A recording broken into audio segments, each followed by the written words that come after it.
Como vão, seguidores? Estou com a mesa real aberta aqui. Maximizei para vocês poderem dar uma olhada. Vou falar sobre as casas de ponto de risco. A casa 2 dos obstáculos, ela mostra o que está parado porque você mesmo não vai resolver. Já a casa 8 é o que está parado por motivo de força maior, né? Envolve influências exteriores que trancam as coisas. Ou podem envolver influências internas que desmotivam e desaceleram o interesse da pessoa naquilo ali. Então, tem uma diferença entre as casas 2 e 8, né?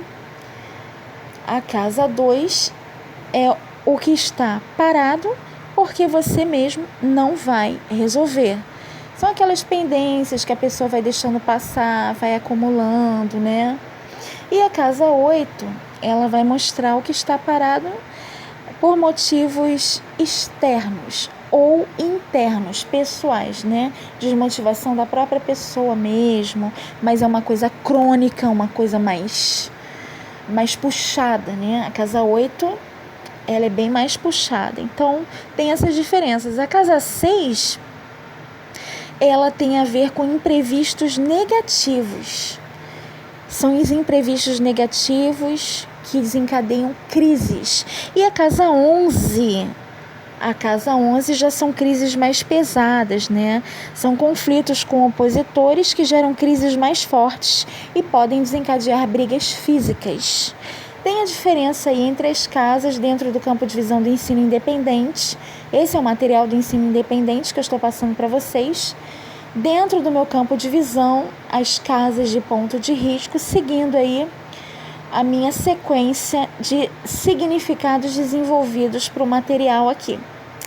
E aqui na casa 7, eu vejo a casa 7 como os inimigos, é o lado sombrio individual. E a casa da lua são os inimigos ocultos, né? Enquanto a casa 7, para mim, Cíntia, para mim tem a ver com os inimigos declarados.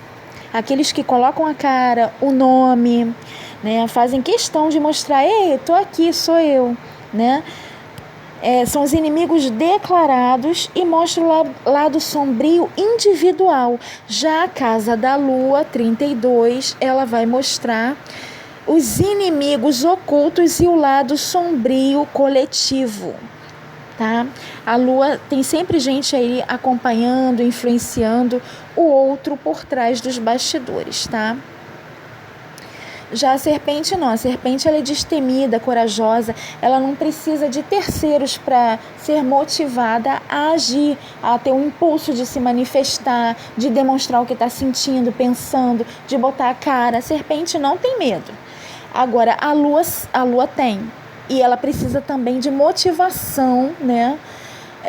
Pessoas com arquétipo da lua precisam de motivação de terceiros para agir, para atuar, e mesmo assim na surdina, né? Por trás dos bastidores, por trás do véu lunar, né?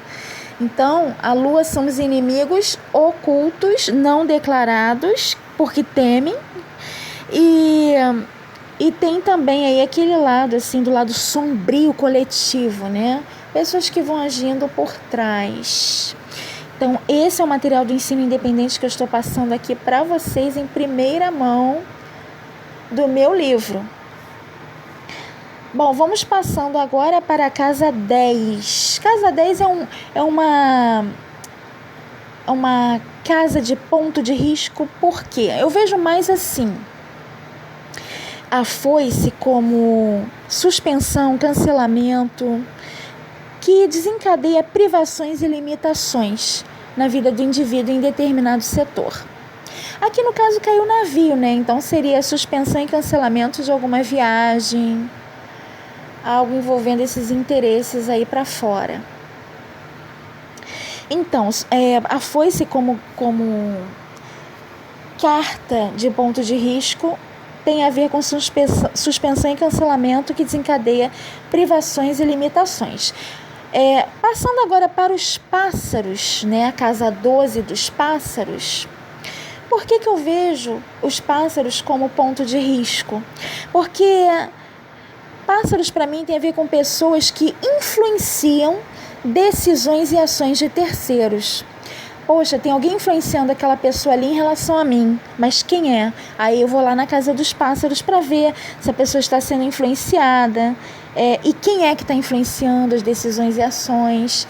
É ali que eu vou ver. Por isso que os pássaros, para mim, também entram nessa lista das 15 lâminas de ponto de risco. Agora tem a casa da raposa, né, que é a 14, que tem a ver com risco iminente. Dentro do campo de visão do ensino independente, eu sempre trabalhei com esse tópico, né? É um tópico bem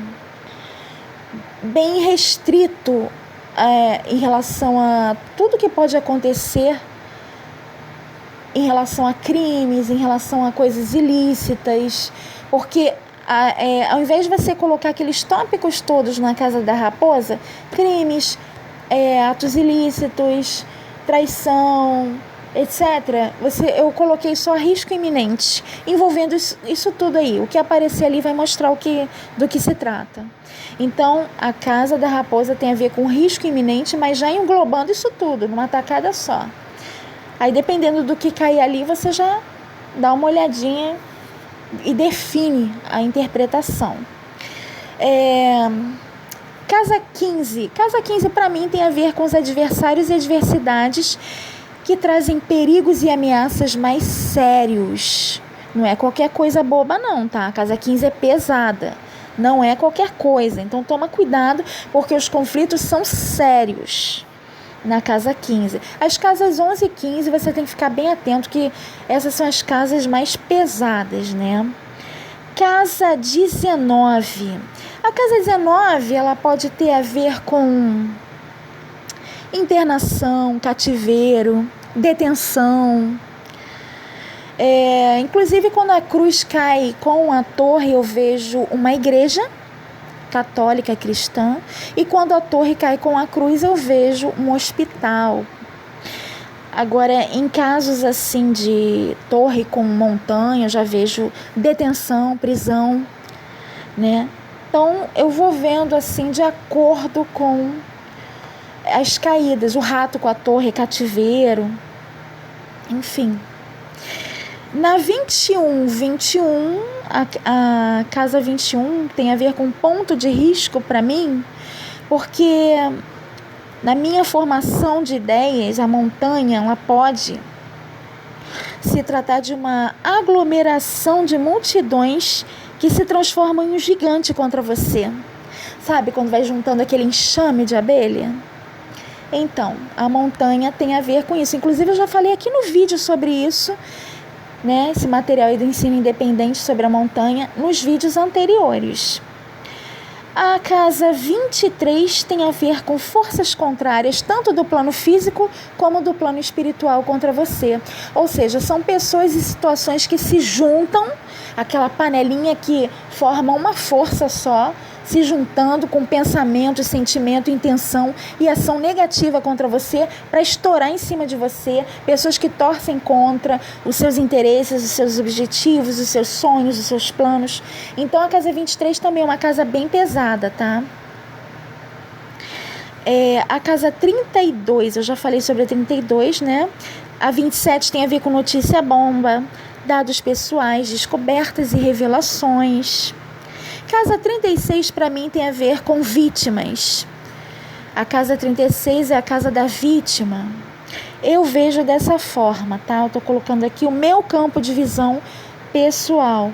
Então, são essas as 15 casas de ponto de risco dentro do campo de visão do ensino independente que eu estou passando para vocês.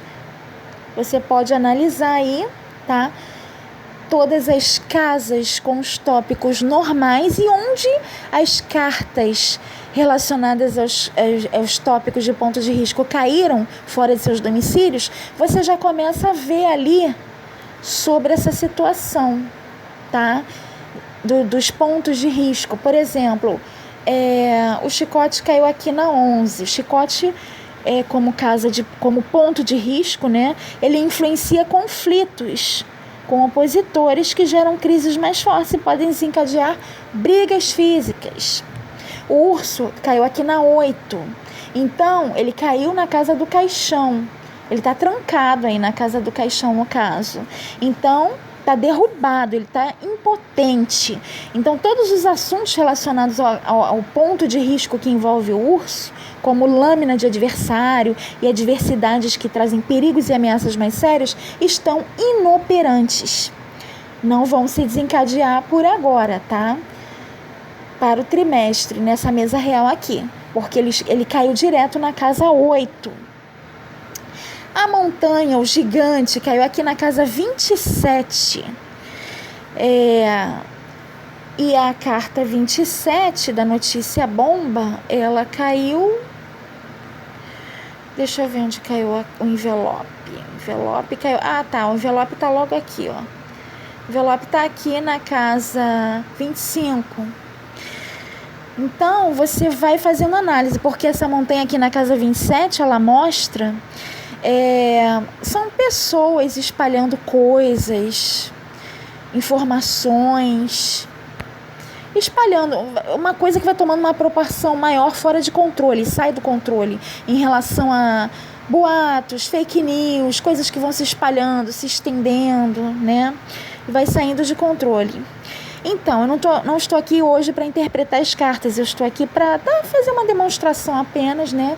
Do campo de visão do ensino independente relacionado às 15 lâminas de ponto de risco. Mas são as lâminas que caem fora de seus domicílios, né?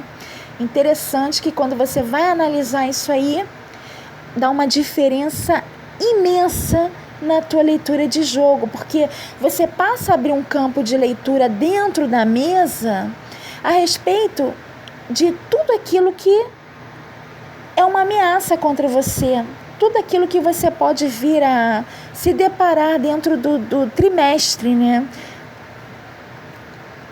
Então tá aqui a mesa real, aqui está a mesa real, e onde essas lâminas caíram fora de seus domicílios, você já pode interpretar aí como as cartas, né, de ponto de risco fora de seus domicílios, porque você vai interpretar os domicílios normalmente com seus tópicos. Cada oraculista tem o seu tópico comum, normal de trabalho, tá? O meu eu já passei aqui no canal, está aqui no canal. Os meus tópicos de trabalho eu passei aqui, inclusive das verticais, das horizontais e diagonais, tudo aqui.